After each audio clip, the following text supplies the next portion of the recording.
Hey guys, welcome back to Garden and Grease.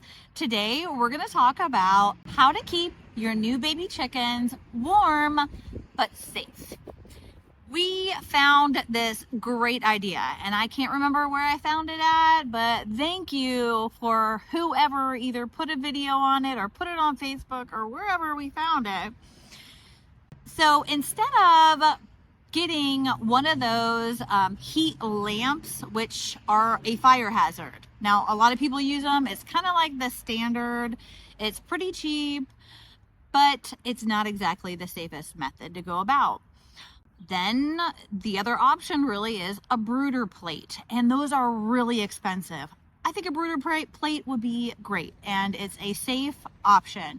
And if you have the money to do that, that's awesome. But on our property, in our township, we aren't allowed to have any more than 6 chickens. So we know that we're not going to be getting new chickens every year. We might get new chickens once every, 5-6 years, however long our chickens are going to last us. So we got 4 chickens last year, and we thought that would be enough. But, well, we love our chickens so much, we're going to go for those 2 final chickens that we're allowed to have here. And since we don't get chickens every year, we were trying to figure out a safe, economical option for keeping them warm. What you're gonna need to do this is a chunk of cardboard. Now, the size is gonna depend, and I'll explain that in a minute.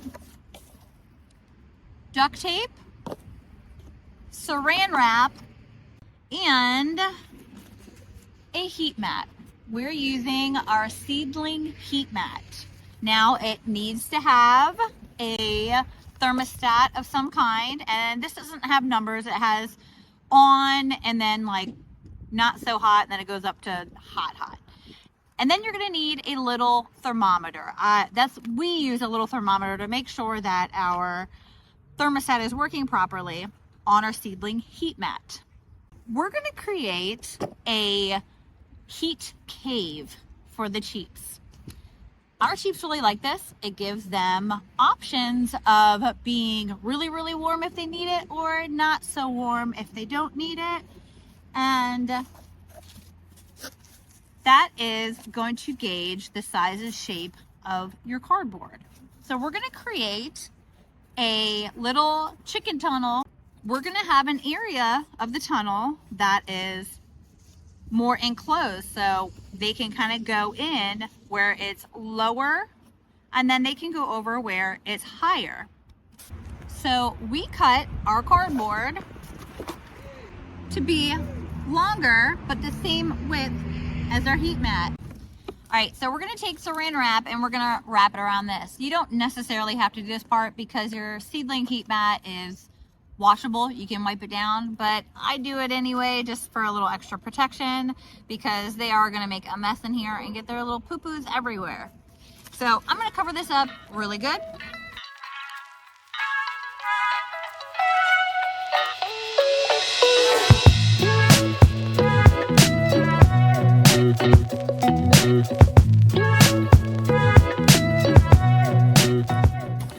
Now I'm going to shape my cave around the heat mat.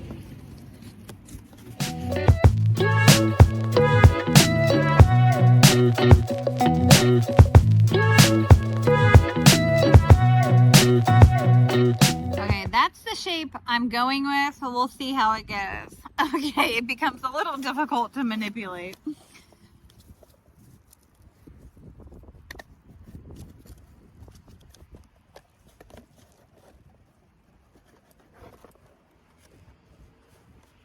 Now on the lower end, I also have it wrapped kind of down onto the floor area, kind of like that. And I'm gonna tape it into place. I'm gonna start with my tape to hold it in place right now, and then start manipulating the rest into place. So I'm gonna start taping over here. This is going to be my high wall over here, and then when I'm done, this is going to be my low wall on this side. The current folds in the cardboard are making it a little difficult, but I'm going to put a couple of pieces of tape to start holding it into place. Okay, here's where I'm at so far. I just put a couple pieces of tape to hold my beginning part onto here for me as I start to kind of tape it in and go around.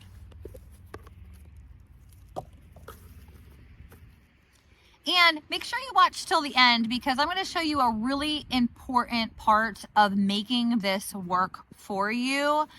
You are going to really have to, on your first day of using it, really watch your chickens and the temperature in here. And I'm going to show you how to do that.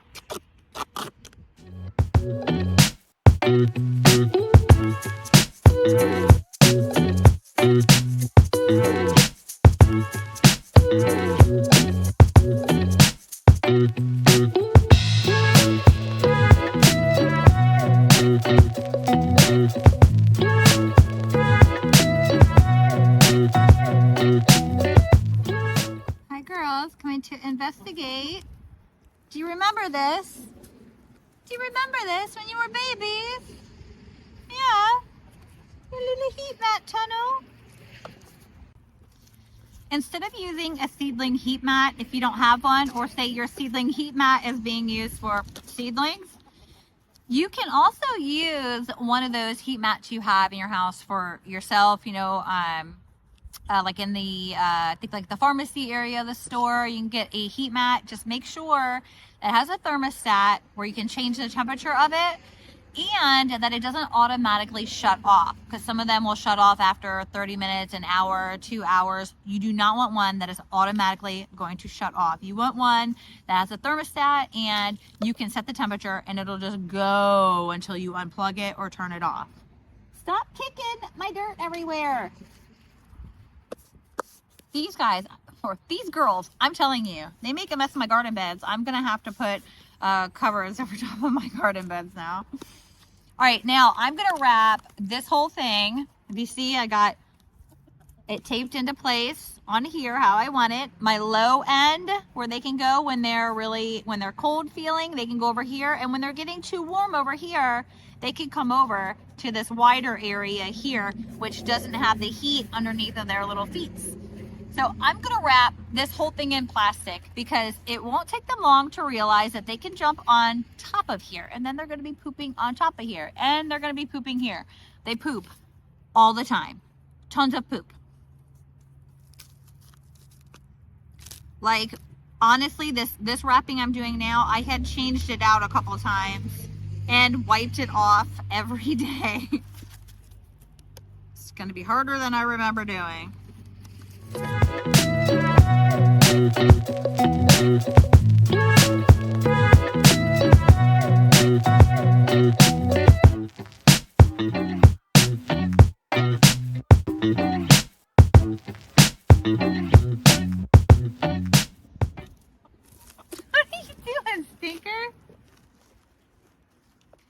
All right, now if you're thinking that your chickens are gonna eat this plastic, mine didn't. Our chickens never picked at the plastic. We didn't, when we took it off, there was no like little holes in it and that way. I'm not saying that doesn't happen to anybody, but it didn't happen to us. All right, so I just make sure all my plastic is nice and smoothed down. Maybe you got a better way of putting your plastic on there, that's great. Mess with some options. But this is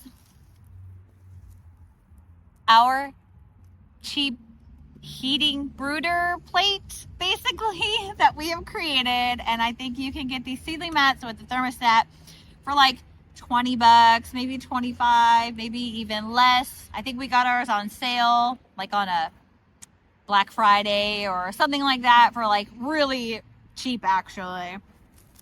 We have two different kinds because we do tend to use, you know, a lot of seedling heat mats, and I wanted an extra one just for this purpose as well. All right, so we have the ability to plug this in and set our temperature however we need to on here. So your thermostat may be different than mine. Mine doesn't have numbers on it, and you can't guarantee that that number is actually what the temperature in your little cave is going to be. So they say that your chickens, their first week of life, need to be at 95 degrees. I had done that and set ours at 95, but I put the little thermometer there, digital thermometer inside there, and I kept it in there the entire time we had our chickens using this. And it was actually like 104 or something like that. And the chickens were showing, and you'll show in a clip I'm going to put over here on the screen somewhere, that when their mouths are open, like they're panting, they're too hot. So even as adults, or whenever you have your chickens outside and in the summertime they're really hot, they're going to do that because they can't sweat. So that's them trying to cool off. So I knew that it was too warm. So you're watching them your whole first day or so. You're really paying a lot of attention to how they're reacting to your heating situation. No matter what type of heating choice you go with, you need to pay attention to how they're reacting to it. So if say you're using a heat lamp and they're bundled up all together, congregating underneath of that, it's too cold in their little living area. And then if they're panting, they're too hot.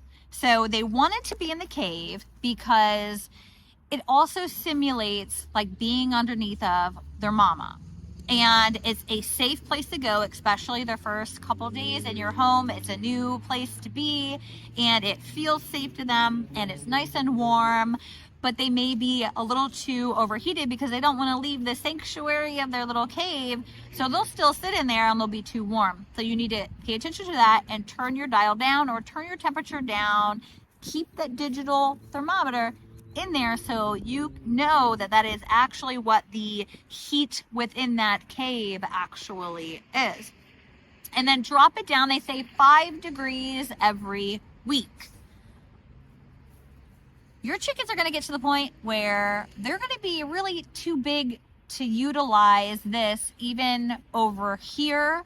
So what we do then is we disassemble the cardboard and the outer plastic. We still keep plastic on the heating seedling mat, and then we tape the heat mat to the corner of whatever brooder box you're using. We use a large clear plastic tote, and we taped it into the corner because when they're a little bit bigger than that, really your room temperature, which we keep a space heater in the room that we have them at, and we keep it at like 70 just in case, because our house really stays at like 68 most of the time. So we keep it at like 70, 72, whatever in the room that we have them in.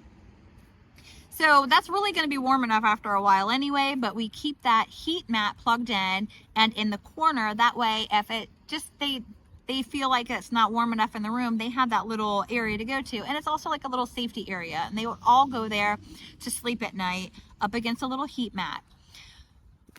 And they'll also start using this as a way, or any brooder plate, their feed dish, their water dish, everything. They will use it as a way to try to jump up and out, which we're going to do a video on our entire chicken brooder setup. And I'll show you how we make sure our chickens can't jump out of the brooder.